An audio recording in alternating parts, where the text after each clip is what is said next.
Avertissement. Les commentaires mentionnés dans Ultra Santé ne sont pas la responsabilité ou l'opinion de Télénation. La présentation de ce balado est rendue possible grâce à la collaboration de Télénation dans le confort de votre foyer. Bonne émission.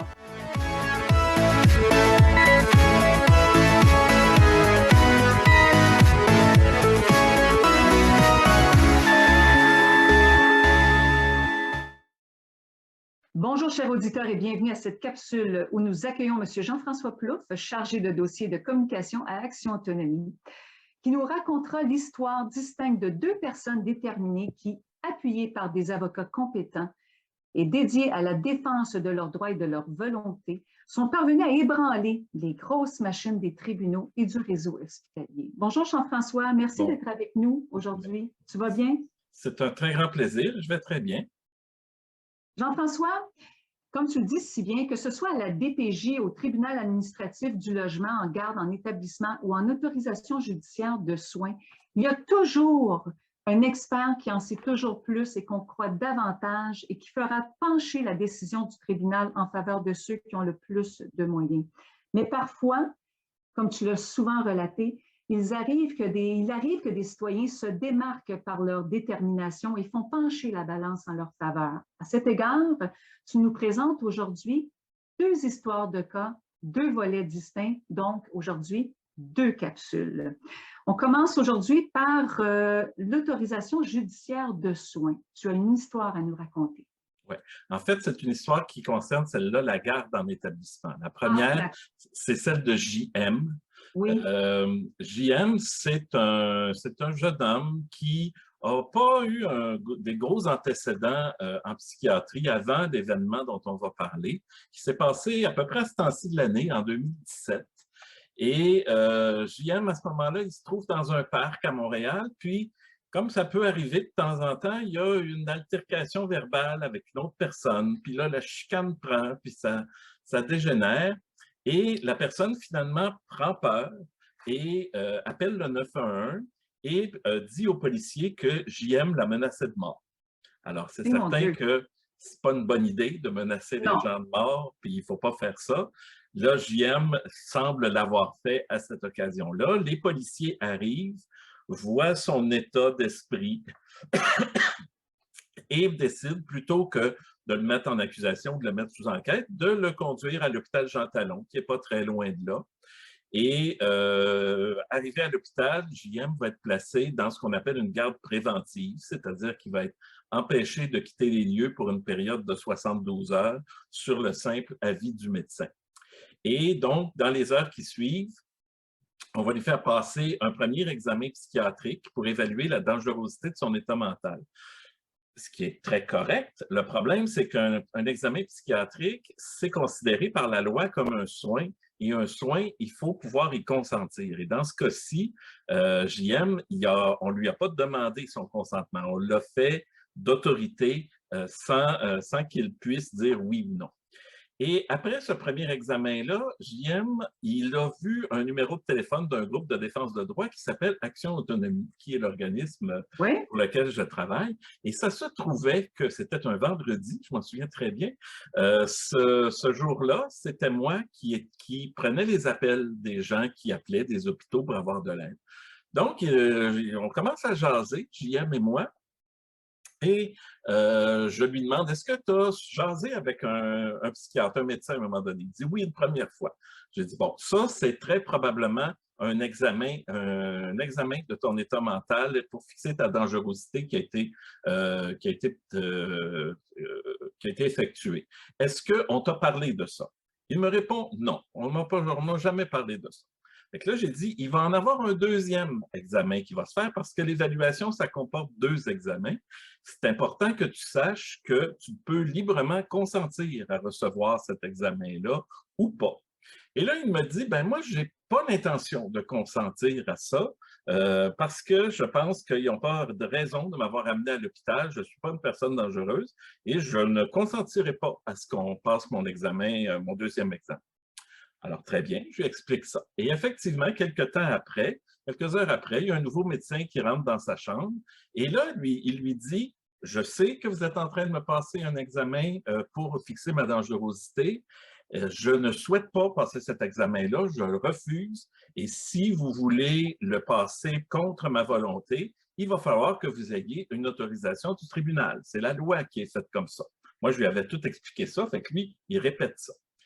Alors, le médecin ne se démonte pas pour si peu et entreprend malgré tout son évaluation et inscrit sur le formulaire « Monsieur refuse de collaborer à l'entretien, mais nous pose des questions sur ses droits et les processus légaux en cours.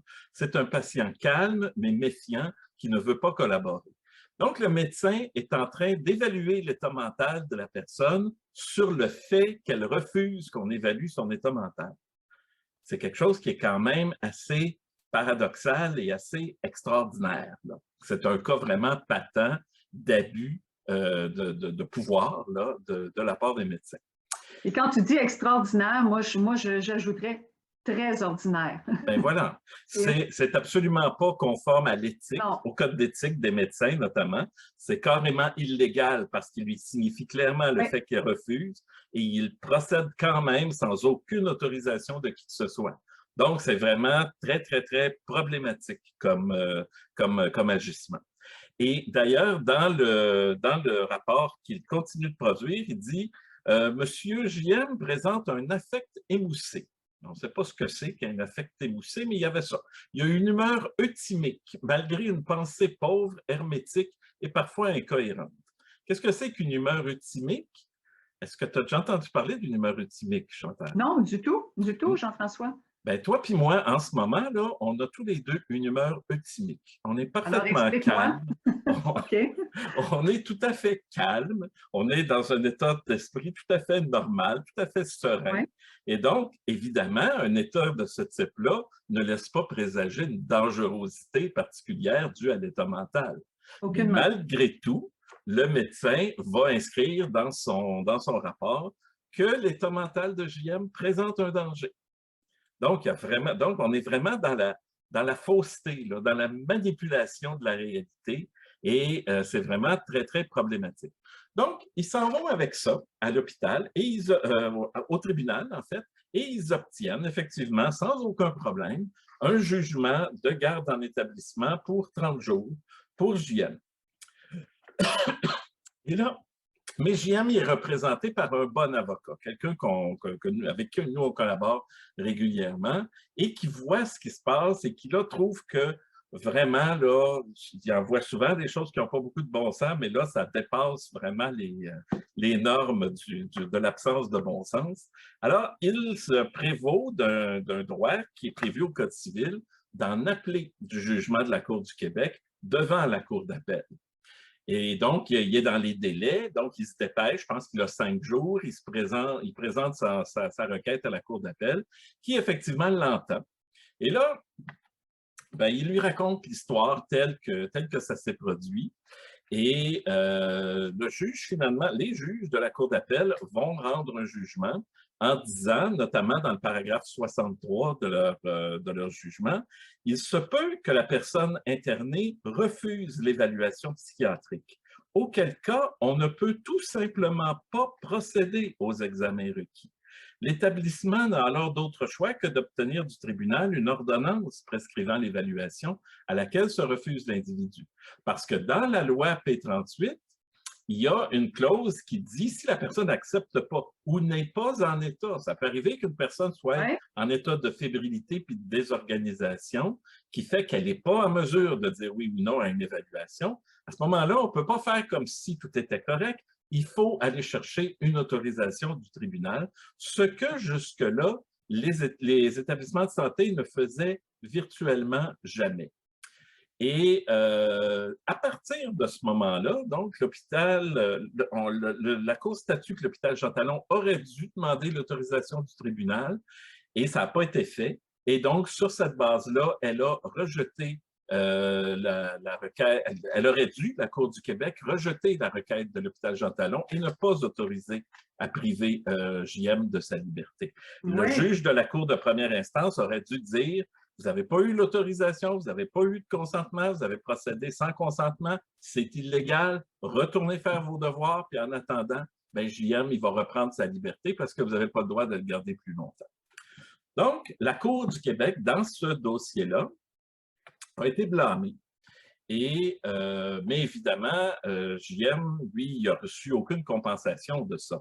Avec les délais des tribunaux, sa garde, il l'a purgée au grand complet. Il a fait ses 30 jours de garde.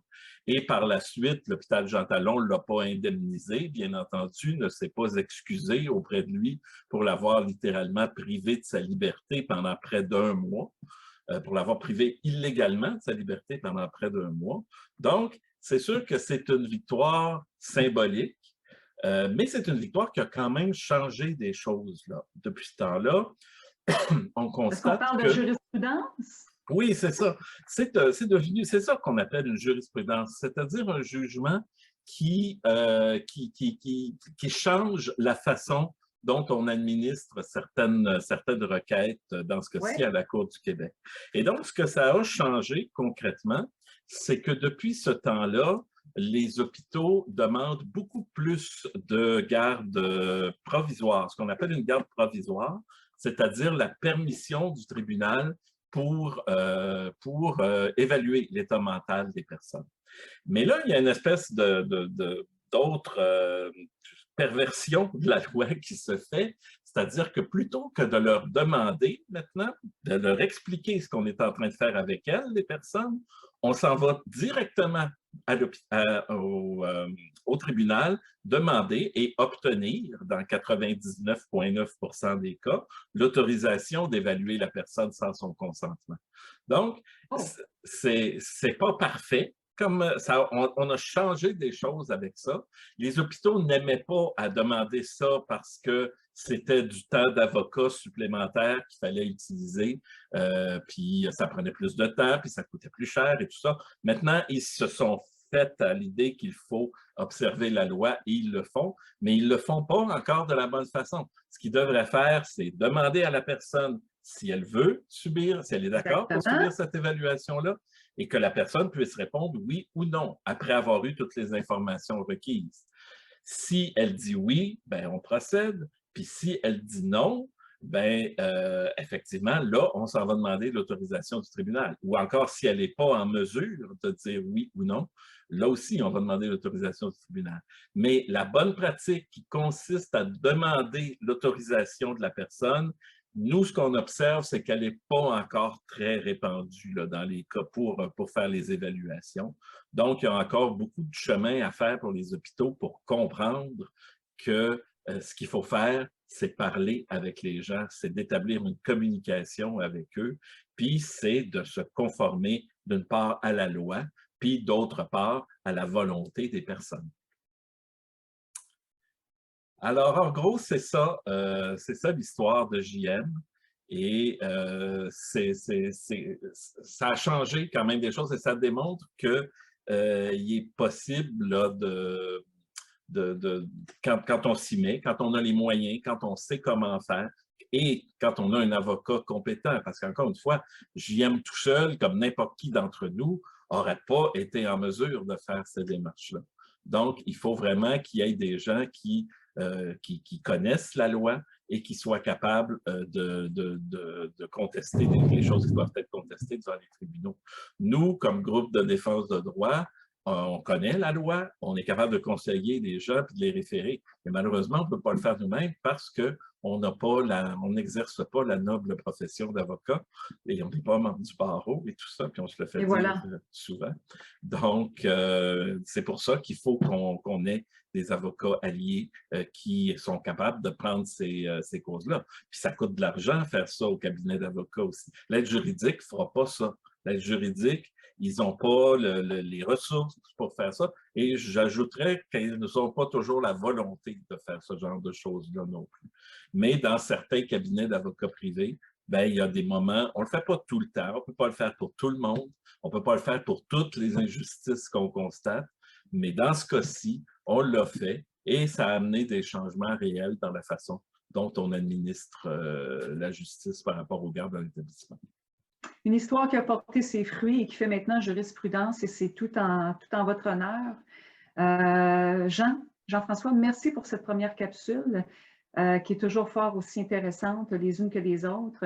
Nous avons parlé aujourd'hui de la garde en établissement. Chers auditeurs, on se donne rendez-vous pour la deuxième capsule qui relatera les autorisations judiciaires de soins. Alors, merci Jean-François. Et je voulais vous dire, chers auditeurs, si vous êtes aux prises avec une situation semblable, ne baissez pas les bras, ne désespérez pas. Sachez qu'il y a toujours quelqu'un pour vous aider. Action Autonomie est là pour vous entendre et vous comprendre et vous donner les outils nécessaires pour vous en sortir. Alors, le numéro de téléphone à composer, le 514-525-5060. N'oubliez jamais, chers auditeurs, qu'il vaut mieux avancer que de désespérer. Alors, on se revoit pour une prochaine. D'ici là, je vous donne rendez-vous à la prochaine et je vous demande de ne pas baisser les bras et de croire en vous. Alors voilà, c'est ce qui termine notre première capsule. Je vous donne rendez-vous pour une prochaine. Merci. Mon père a été laissé à lui-même à l'hôpital. Il est tombé, puis il s'est cassé la hanche. Pas de bain pendant 2 semaines. Je pense qu'on appelle ça de la maltraitance. Ils se sont trompés dans ma médication. Le Conseil pour la protection des malades a pour but de protéger les usagers du réseau de la santé en vous donnant de l'information sur vos droits et des services comme de l'assistance juridique et des moyens de vous défendre. Le Conseil pour la protection des malades. Consultez-nous. Vous pouvez même devenir membre. Pour connaître l'envers de la médaille dans les CHSLD, lisez « Vous étiez là pour moi ». Merci.